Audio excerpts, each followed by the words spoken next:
Hello, students. How are you? And after so many years, we are meeting again with a very important video.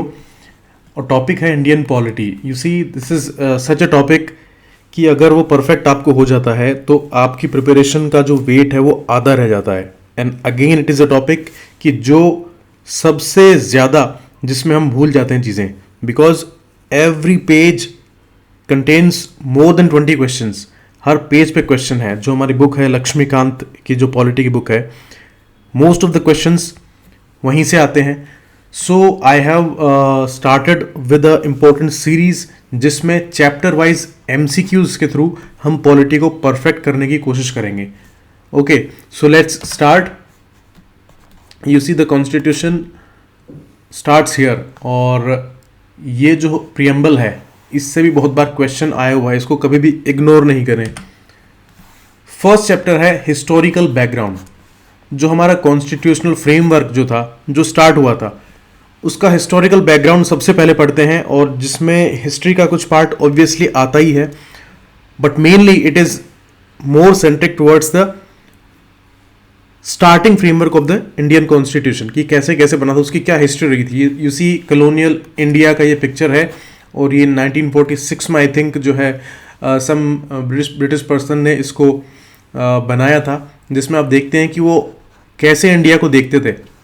और इससे India का उस time का economic aspect ज़्यादा इसमें दिखता है, क्योंकि ईस्ट इंडिया कंपनी से शुरुआत हुई थी और वो एक कंपनी के रूप में यहाँ पे आई थी ट्रेड करने. सो लेट्स स्टार्ट. फर्स्ट क्वेश्चन है, ये स्टेटमेंट है, इसमें हमें देखना है कि करेक्ट कौन सा है. The Britishers came to India in 1608 as traders. सही बात है, 1608 में एज अ ट्रेडर आए थे in form of east India company. अब देखो इस लाइन में भी एक इंपॉर्टेंट इशू है. क्या कि अगर कोई यहां तक इसको पढ़ेगा तो सोचेगा कि ये लाइन तो गलत है, क्योंकि ब्रिटिश तो पहले भी आए होंगे. In form of east India company जो है, ये है इसका मेन जो इसका कॉन्टेक्स्ट है.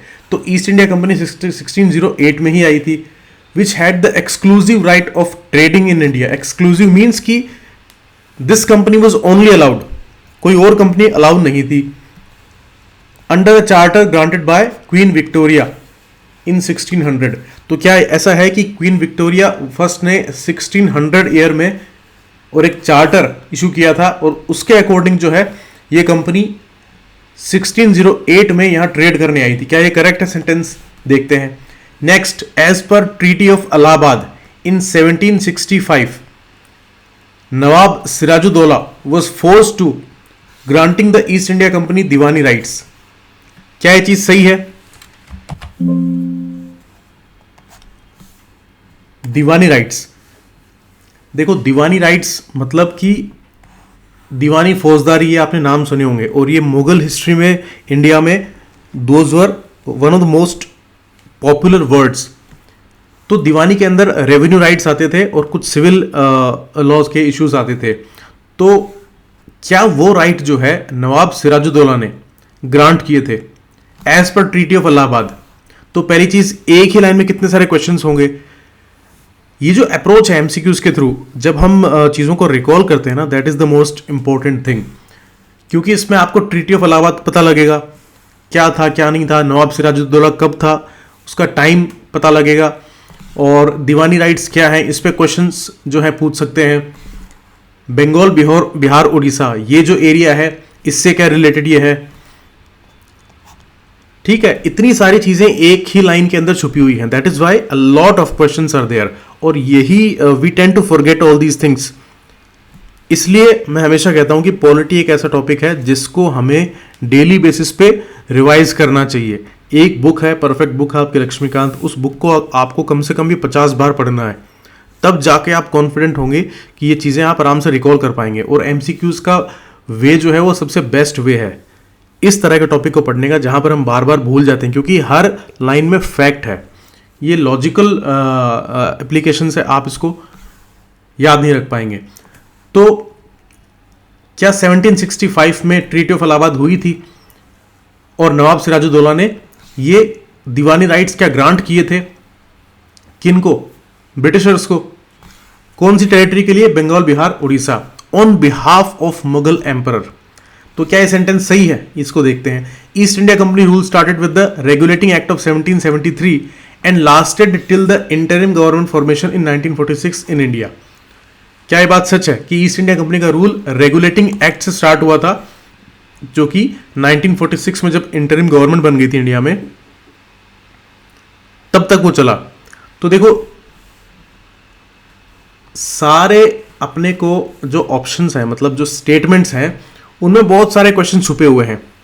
पहली चीज, यूपीएससी का जो लेवल है, जो अभी इतना टफ होता जा रहा है every year, you see how they make any question tougher in the sense कि उसको आपको रीड भी बहुत ध्यान से करना पड़ेगा। पहला जो सेंटेंस है, इसमें एक इशू ये है कि 1608 में आए थे, बात करेक्ट है। ईस्ट इंडिया कंपनी के फॉर्म में आए थे, बात करेक्ट है। एक्सक्लूसिव राइट मिले थे, ये भी बात करेक्ट है। और चार्टर ग्रांट किया गया था, ये भी बात करेक्ट है। लेकिन छोटा सा ट्विस्ट क्या है, क्वीन विक्टोरिया नहीं थी। ठीक है, ये गलत है। क्वीन एलिजाबेथ थी जिन्होंने ये चार्टर इशू किया था, इसलिए पहला सेंटेंस गलत हो गया। Second, as per treaty of Allahabad, treaty of Allahabad जो थी वो साइन हुई थी किसके बाद? जो बैटल ऑफ बक्सर हुई थी। कब हुई थी? 1764 में बैटल ऑफ बक्सर हुई थी, उसके बाद में। लेकिन सिराजुद्दौला जो था, he was not related with the battle of Buxar, he was related with the battle of Plassey, जो कि 1757 में लड़ी गई थी। उसमें सिराजुद्दौला का नाम था, इसमें नहीं था। तो नवाब सिराजुद्दौला गलत होगा इसमें। सिराजुद्दौला एक्चुअल में उसके लिए ऑथोराइज भी नहीं था कि वो मुगल एम्परर के बिहाफ पे बंगाल, बिहार, उड़ीसा को का जो रेवेन्यू राइट्स है, दीवानी राइट्स है, वो ईस्ट इंडिया कंपनी को देता। तो ये एक्चुअल में शाह आलम II जो था, जो मुगल एम्परर था, उसने ही was forced to grant the rights, Diwani rights और रेवेन्यू कलेक्ट करने का अधिकार बंगाल, बिहार, उड़ीसा का ईस्ट इंडिया कंपनी को दिया था। ठीक है, हमेशा याद रखना, शुरुआती टाइम में ईस्ट इंडिया कंपनी और जो ब्रिटिश गवर्नमेंट थी, इनमें कोई ये नहीं कि आप इंटरचेंजेबली इनको यूज कर पाए, ऐसा नहीं था। ब्रिटिश गवर्नमेंट अलग थी, ईस्ट इंडिया कंपनी अलग थी। ये एक कंपनी थी, जैसे नॉर्मल कंपनी होती है। तो इंग्लैंड में ईस्ट इंडिया कंपनी एक कंपनी जो ट्रेड करती थी बहुत सारे टी के और नील के, बाद में लास्ट में ओपीएम वगैरह का भी ट्रेड करने लग गई थी। तो ये कंपनी थी, और ब्रिटिश गवर्नमेंट जो थी वो वहां के देश की गवर्नमेंट थी। तो पहले ईस्ट इंडिया कंपनी आई थी जिसने रूल किया था इंडिया के ऊपर। तो ये भी सेंटेंस गलत हो गया। थर्ड सेंटेंस जो है, रेगुलेटिंग एक्ट से ईस्ट इंडिया कंपनी का रूल स्टार्ट हुआ था, ये बात करेक्ट है, इसी से स्टार्ट हुआ था।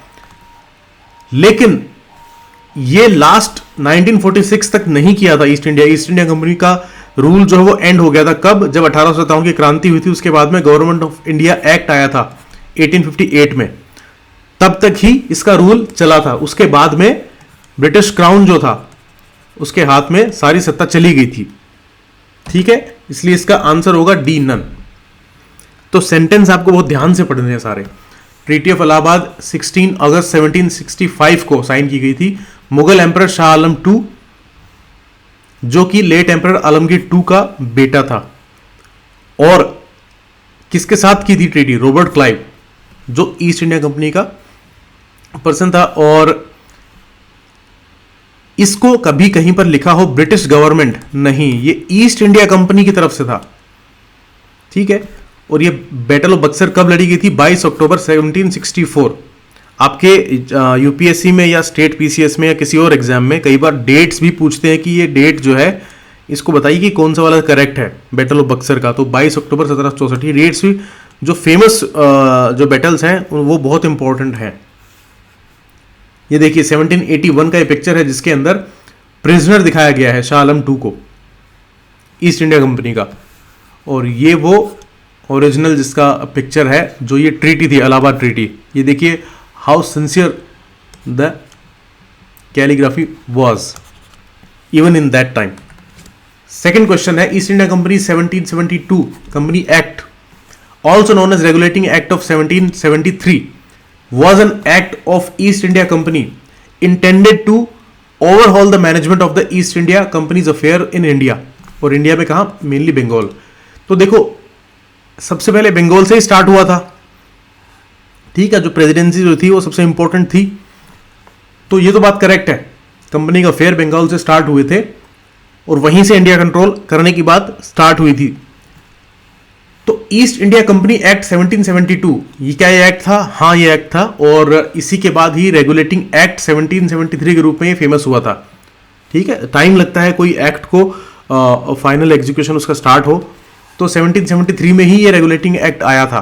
कंपनी ने आज तक जो भी कुछ काम किया था, जो भी मेहनत की थी इंडिया की टेरिटरी में आने के बाद में, और उसके बाद में एक अथॉरिटी मिलना और उस अथॉरिटी को एंजॉय करते हुए यहां पर रूल स्टार्ट करना, वो इसी रेगुलेटिंग एक्ट 1773 के बाद स्टार्ट हुआ था, जब उन्होंने प्लासी के बाद बैटल ऑफ बक्सर जीत ली थी, फिर ट्रीटी हुई थी और उसके बाद में दीवानी राइट्स मिले थे।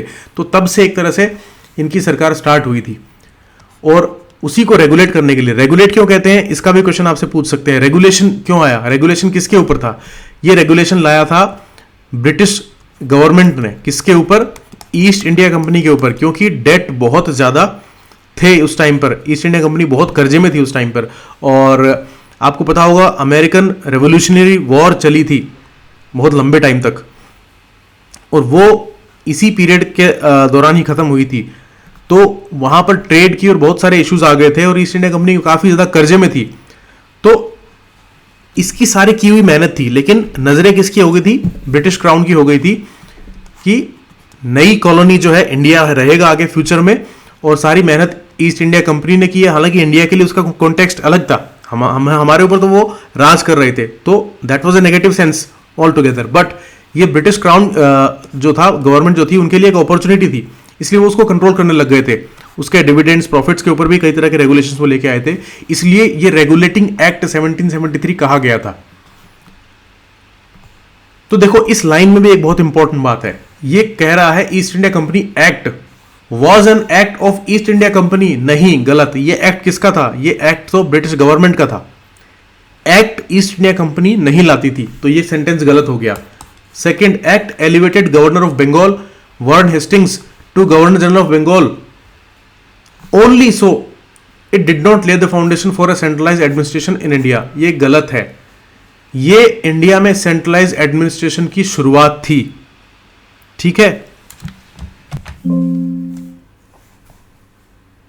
तो ये जो सेंटेंस है ये भी गलत हो गया।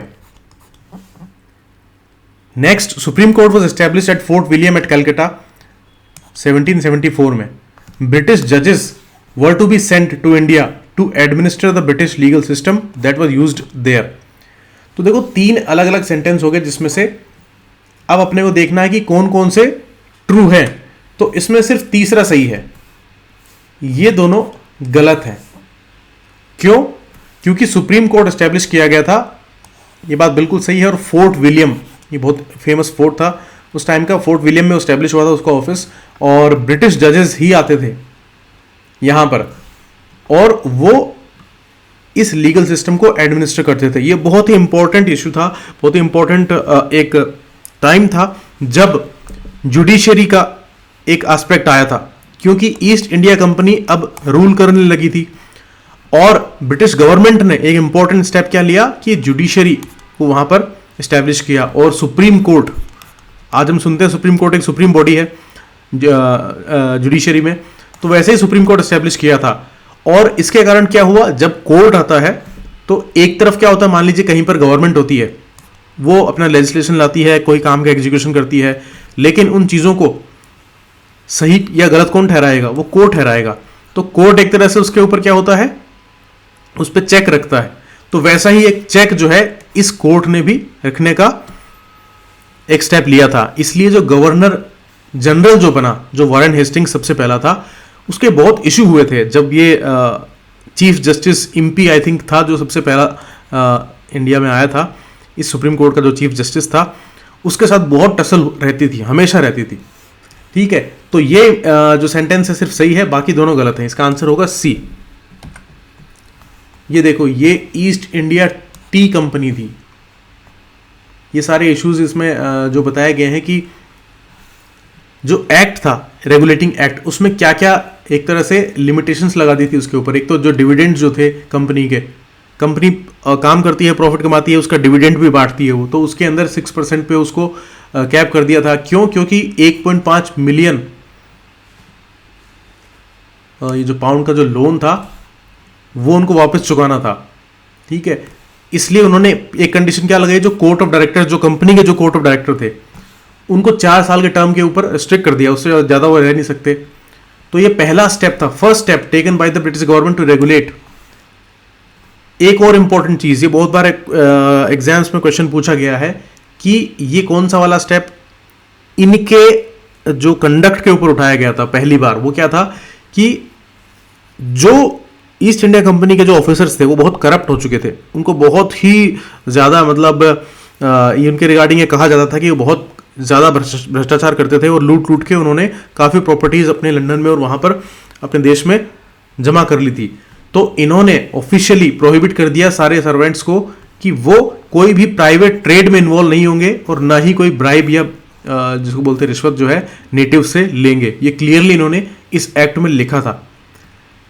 एक इंपॉर्टेंट बात, जो गवर्नर ऑफ बंगाल जो था, जो वॉरेन हेस्टिंग्स था, उसको गवर्नर जनरल ऑफ बंगाल कहा था, याद रखना, इंडिया नहीं बंगाल कहा था। और जो मद्रास और बॉम्बे की जो प्रेसिडेंसीज जो थी, जो कि पहले इंडिपेंडेंट थी, वो अब इस गवर्नर जनरल ऑफ बंगाल के अंडर आ गई थी। ठीक है, तो वो उनकी अथॉरिटी एक तरह से डाइल्यूट हुई और बंगाल वाली जो थी वो मजबूत हो गई। तो ये एक सेंट्रलाइज्ड एडमिनिस्ट्रेशन इन इंडिया की एक नींव रखी गई थी, वहां पर फाउंडेशन रखी गई थी, क्योंकि बंगाल के नीचे आ गए थे मद्रास और बॉम्बे। ये पहला स्टेप था। ठीक है, और ये बंगाल से ही हो रहा था।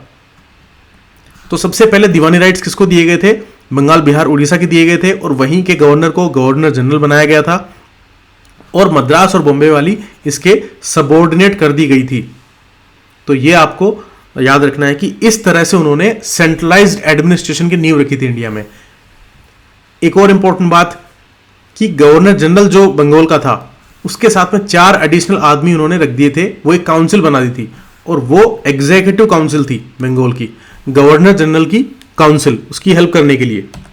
Next question, primary purpose of the amending act of 1781।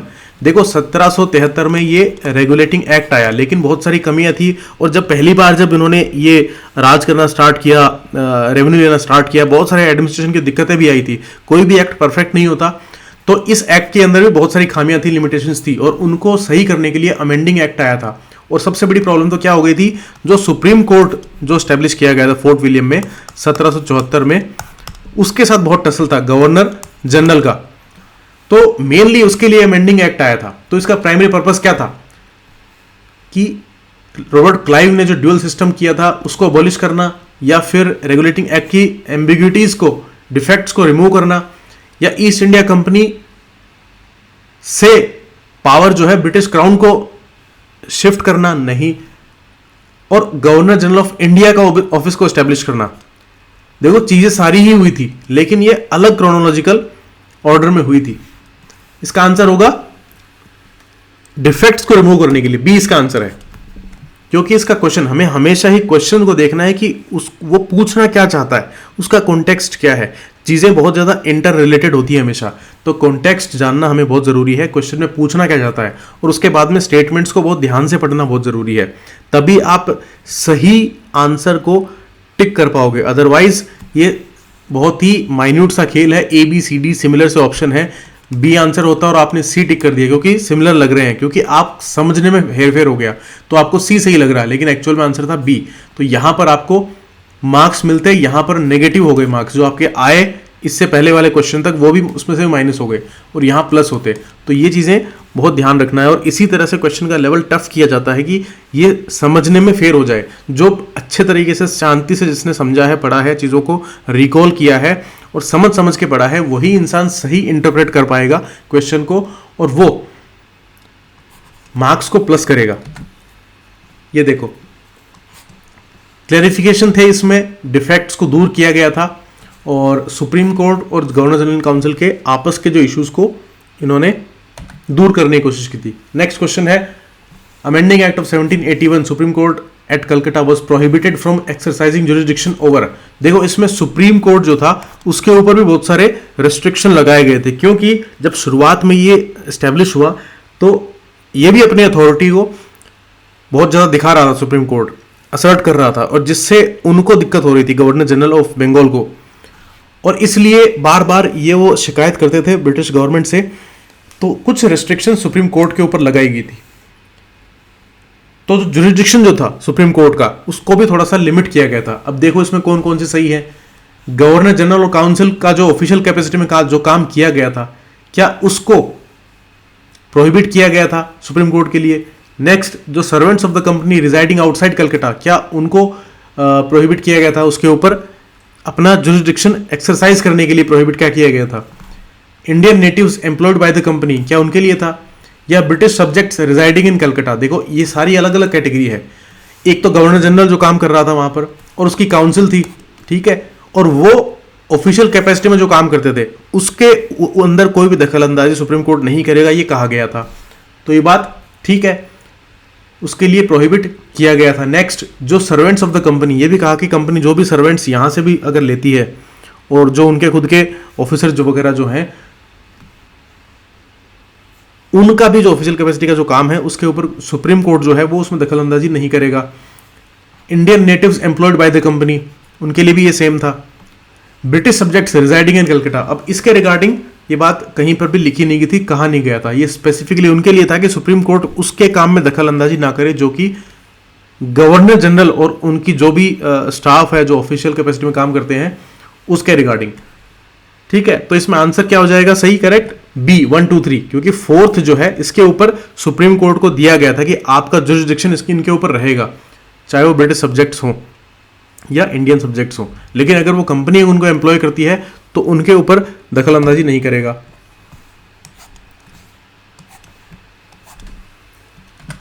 Next, which of the following changes did the amending act of 1781 introduce with respect to the relationship between the Supreme Court and the Governor General's Council? पहला है, court was made subordinate to the council in all civil and criminal matters. Next, council was made answerable to the Supreme Court for policy decisions.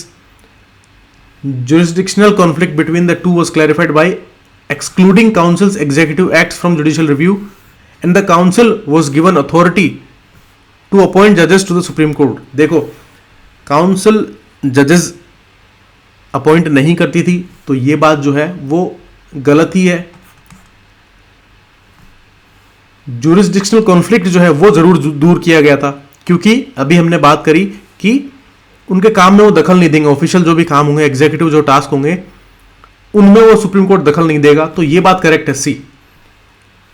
Court को subordinate किया गया था तो ये बात हो ही नहीं सकती है, कोर्ट सबॉर्डिनेट जो है वो नहीं किए गए थे इसमें, तो ये बात भी गलत हो गया। और council was made answerable to the Supreme Court for policy decisions, तो ये भी बात कहीं पर मेंशन नहीं थी। इसका सीधा सा इशू यही था कि इस अमेंडिंग एक्ट में ये क्लैरिफिकेशन आया था कि वो उसमें दखल अंदाजी सुप्रीम कोर्ट नहीं करेगा, तो इसका आंसर होगा सी। नेक्स्ट है, इसी सेम अमेंडिंग एक्ट के रिगार्डिंग कौन सा करेक्ट है। It empowered Governor General council to make rules for the Supreme Court, Supreme Court के लिए क्या रूल बनाने के लिए उनको एम्पावर किया गया था। Next, it exempted the revenues of the company from the jurisdiction of the Supreme Court, it granted legislative powers to the Supreme Court over British subjects. तो देखो अब है ना, जब हम इन चीजों को पढ़ रहे हैं तो पहले हमने रेगुलेटिंग एक्ट पढ़ा, फिर ये अमेंडिंग एक्ट आ गया, तो ऐसे ही चीजें एक पढ़ते हैं याद थोड़ा याद होता है, रिकॉल करते हैं, फिर नेक्स्ट पढ़ते हैं तो ओवरलैप होता जाता है। इसीलिए जब एमसीक्यूज हम सॉल्व करते हैं तो हम चीज़ों को रिकॉल करते हैं, और चीज़ों को जो डिफरेंस जो होता है दोनों एक्ट में या दो चीज़ों के अंदर जिनमें दोनों में फैक्ट हैं, तो उसको हम डिफरेंशिएट करके रिकॉल करने की कोशिश करते हैं, और यही प्रोसेस ही इंपॉर्टेंट है जो कि स्पेशली प्रीलिम्स के लिए बहुत ज़्यादा इंपॉर्टेंट है, और इसलिए ये एमसीक्यूज का जो वे है वो बहुत इफेक्टिव रहेगा स्पेशली पॉलिटी वाले टॉपिक के अंदर। तो देखो इसका आंसर है फर्स्ट एंड सेकंड, ये दोनों ही जो है करेक्ट हैं, क्योंकि सुप्रीम कोर्ट का जुरिसडिक्शन उसके ऑफिशियल कामों में नहीं था, रेवेन्यू जो मैटर्स थे उसमें नहीं रहा, और गवर्नर जनरल को भी ऐसा कोई पावर नहीं दिया गया था कि वो सुप्रीम कोर्ट के लिए रूल बनाए, ये गलत है। सुप्रीम कोर्ट हमेशा खुद का रूल बनाता आया है जो आज तक बना रहा है। और legislative powers to the Supreme Court. Supreme Court को कोई लेजिस्लेटिव पावर नहीं दी गई थी। लेजिस्लेटिव पावर क्या होती है? कानून बनाने की जो पावर होती है, जो कि पार्लियामेंट करती है। इंडिया में जैसे अभी पार्लियामेंट करती है, वही लेजिस्लेचर है। कोई भी कानून को वो बनाते हैं, वहां से बिल स्टार्ट होता है, फिर वो एक्ट बनता है। तो मतलब कानून बनाना उनका काम है, और सुप्रीम कोर्ट का काम अलग होता है। तो इसका आंसर होगा फर्स्ट एंड सेकंड। ये देखो इसमें लिखा हुआ है कि कोई भी लेजिस्लेटिव पावर जो है वो सुप्रीम कोर्ट को नहीं दी गई थी। नेक्स्ट है, हमें इन दोनों में कंपेयर करना है। ये प्रोविजंस हैं और ये क्लैरिफिकेशन इसमें आए थे। Jurisdiction of Supreme Court limited to Calcutta town only, कैसा था? Relationship between executive and judiciary जो डिफाइन या डिलिमिट की गई थी। Religious laws of India to be considered in civil cases. देखो जो जो चीजें इन्होंने स्पेसिफिकली दी थी ना, अमेंड की थी, वो पॉइंट्स आपको हमेशा याद रखने हैं, और उन्हीं के इर्द गिर्द है ना फैक्ट घूमते हैं, और वो क्वेश्चंस के अंदर अलग अलग तरीके से सेम चीज आपको कन्फ्रंट कर सकती है एग्जाम के अंदर। तो हम एक तरह से सोचते हैं, कोई एक फैक्ट को याद रखते हैं, लेकिन वो इतना सीधा नहीं होता है। कई तरह के क्वेश्चंस पूछ सकते हैं, इसलिए मैंने एक ही चीज में कई तरह के क्वेश्चंस बनाने की कोशिश की है, ताकि वो चीज आपको दिमाग में पक्की हो जाए।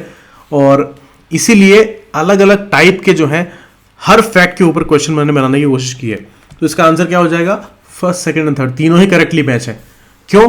क्योंकि रिलीजियस लॉज के रिगार्डिंग भी क्या किया गया था, सुप्रीम कोर्ट को यह कहा कि एक अच्छी चीज भी थी कि कोई बायस्डनेस नहीं थी। उन्होंने ये कहा कि जो इंडिया के अंदर जो यहाँ पर सब्जेक्ट लोग हैं, तो जो हिंदूज होंगे उनको हिंदू लॉ के अकॉर्डिंग आप डील करो, मुस्लिम जो है उनको मोहम्मदन लॉ के अकॉर्डिंग आप डील करो, ये कहा गया था सिविल केसेस के अंदर।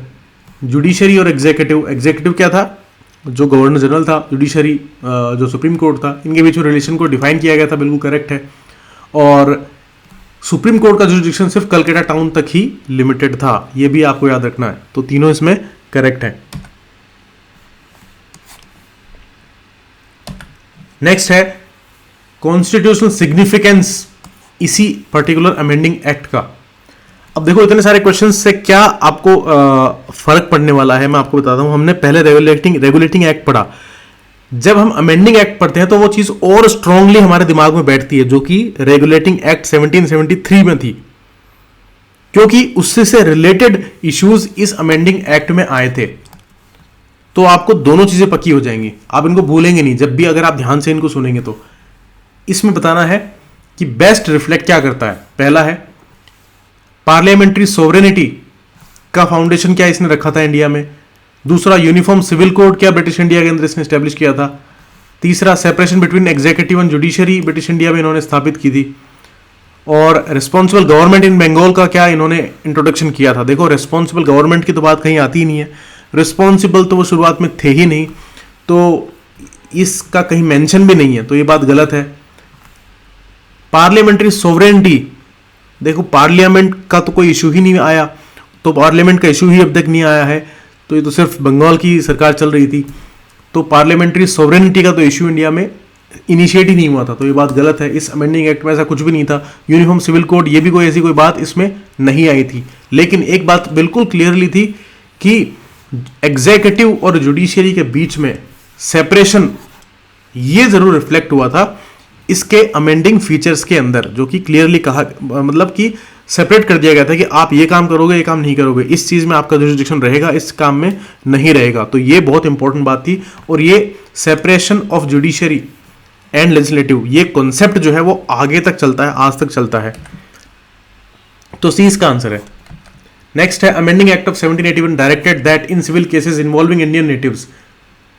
मैंने अभी आपको बताया कि पर्सनल लॉज, जैसे पर्सनल लॉ किसको बोलते हैं, कोई हिंदूज हैं तो उनके हिंदूज के जो लॉ हैं, मुस्लिम्स हैं तो मोहम्मदन लॉ, तो पर्सनल लॉज के अकॉर्डिंग जो है उनको कोर्ट में फॉलो किया गया था।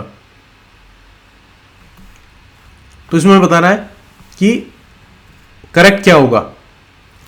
English common law would prevail over Hindu and Muslim law, ऐसा नहीं था। ये चीज इन्होंने देखिए इंपॉर्टेंटली की थी, क्योंकि शुरुआत थी और शुरुआत में अपनी चीज थोप नहीं सकते थे।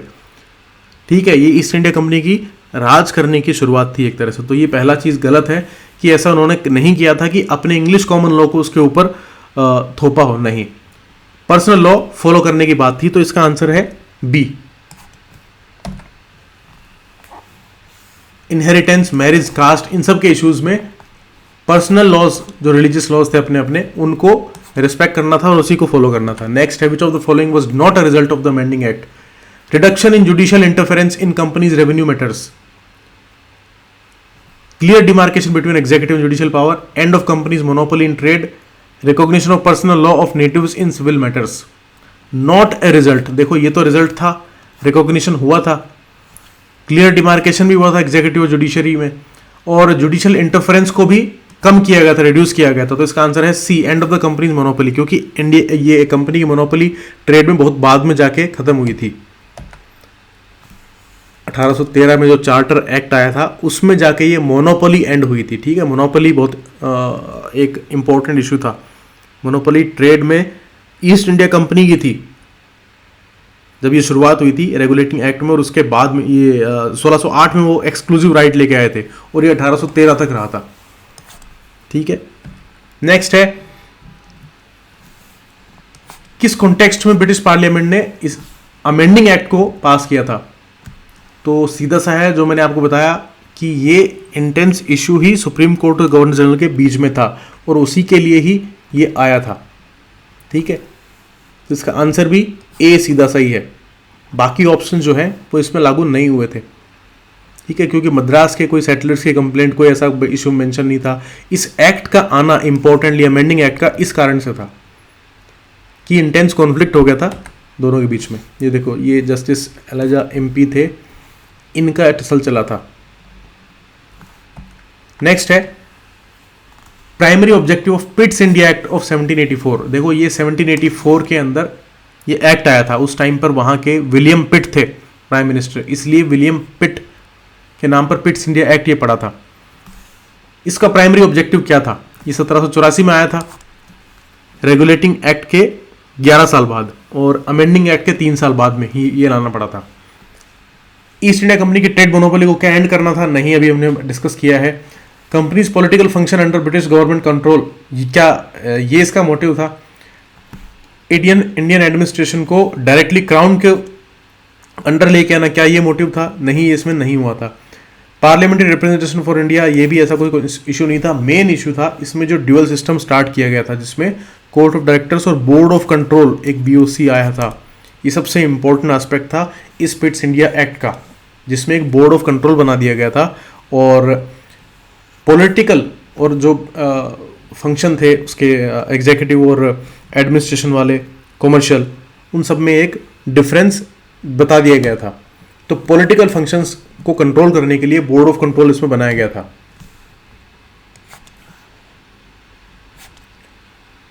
ठीक है, ये ब्रिटिश गवर्नमेंट के डायरेक्ट सुपरविजन में आ गए थे बोर्ड ऑफ कंट्रोल से, क्योंकि बोर्ड ऑफ कंट्रोल कहां बना था? वहां पर बना था, इंग्लैंड में। नेक्स्ट है ड्यूअल सिस्टम ऑफ कंट्रोल। देखो, पिट्स इंडिया एक्ट का स्पेसिफिक एक जिसको बोलते हैं फ्रेज आप दे सकते हो कि क्या था? वो था dual system of control, double control. क्या, कहां पर था? क्योंकि वो ईस्ट इंडिया कंपनी कहां थी? इंडिया में थी। इंडिया के ऊपर ड्यूअल कंट्रोल कैसे हो गया था? एक तो ईस्ट इंडिया कंपनी थी एक तरफ बोर्ड ऑफ कंट्रोल होने के कारण ये ब्रिटिश गवर्नमेंट के भी सुपरविजन में आ गया था। ये ड्यूअल कंट्रोल था। तो it divided authority between Parliament and Indian Governor General, Board of Control and the Court of Directors, the House of Lords and the Privy Council, the Crown and the Supreme Court of Calcutta। तो ये सीधा सा है board of control और court of directors. ये 20 का answer है। यही दो चीज इसमें डिमार्केट की गई थी। ये देखो, कंपनी के जो court of director, board of director जो होता है, तो वैसे ही कोर्ट ऑफ डायरेक्टर था, और वो कॉमर्शियल मैटर देखने वाला था, और एक बोर्ड ऑफ कंट्रोल जो था वो पॉलिटिकल और एडमिनिस्ट्रेटिव अफेयर्स को देखने वाला था। ये आपको ध्यान रखना है पिट्स इंडिया एक्ट के बारे में। सबसे इंपॉर्टेंट इंफॉर्मेशन इसकी ये थी। ये देखो, ये इसका थोड़ा डिटेल है जो मैंने अभी आपको डिस्कस किया है।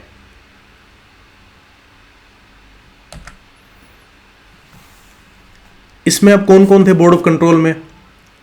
Members nominated by east India company, क्या ये थे? ब्रिटिश कैबिनेट मिनिस्टर्स क्या इसमें थे? क्या representatives elected by the Indian provinces थे, या जजेस ऑफ किंग्स बेंच? कौन थे जिनसे ये बोर्ड ऑफ कंट्रोल बनने वाला था? तो इसका आंसर है British cabinet ministers and privy councillors. ये लोग थे। क्यों? क्योंकि अल्टीमेट सुपरविजन किसका आ गया था? ब्रिटिश गवर्नमेंट का। तो इसका मतलब ईस्ट इंडिया कंपनी की तरफ से नॉमिनेशन हो ही नहीं सकता था, क्योंकि उनको सुपरवाइज करना था, किसको करना था, ब्रिटिश गवर्नमेंट को करना था। इसलिए गवर्नमेंट के आदमी होंगे तो कैबिनेट मिनिस्टर्स थे और प्रीवी काउंसलर्स थे। इसमें 6 मेंबर थे, जिसमें एक तो चांसलर ऑफ एक्सचेकर, जो कि सेक्रेटरीज ऑफ द स्टेट जो थे उनमें से एक होता था, और 4 जो थे वो प्रीवी काउंसलर्स थे, जो कि क्राउन अपॉइंट करता था। इस तरह से ये 6 लोग होते थे, एक्सचेकर, एक सेक्रेटरी ऑफ स्टेट और 4 प्रीवी काउंसलर। नेक्स्ट है कौन सी पावर जो थी वो बोर्ड ऑफ कंट्रोल के पास में थी। Supervision of civil, military and revenue affairs of the company, power to examine and approve dispatches sent to India, power to appoint the Governor General and his council. तो देखो, governor general को appoint करने की power अभी भी east India company के पास में ही थी, ठीक है। और डिस्पैचेस जो इंडिया को भेजे जाते थे, क्या उनको एग्जामिन करने का पावर था? तो इसका आंसर है फर्स्ट एंड सेकंड, क्योंकि सिविल, मिलिट्री और रेवेन्यू अफेयर्स अब ये सारे किस चीज से जुड़े हुए होते हैं? पॉलिटिक्स और एडमिनिस्ट्रेशन से। तो इन दोनों इश्यूज को सुपरवाइज करने के लिए बोर्ड ऑफ कंट्रोल बनाया गया था। इन्हीं चीजों से तो कंट्रोल होता है। बाकी कॉमर्शियल मैटर्स को छोड़ दिया था, जो कि कोर्ट ऑफ डायरेक्टर्स देखने वाला था। तो इनसे सुपरवाइज करने वाले थे, कंट्रोल करने वाले थे, और ये पावर उनके पास में थी बोर्ड ऑफ कंट्रोल के बारे में, पास में। तो ए इसका आंसर हो जाएगा।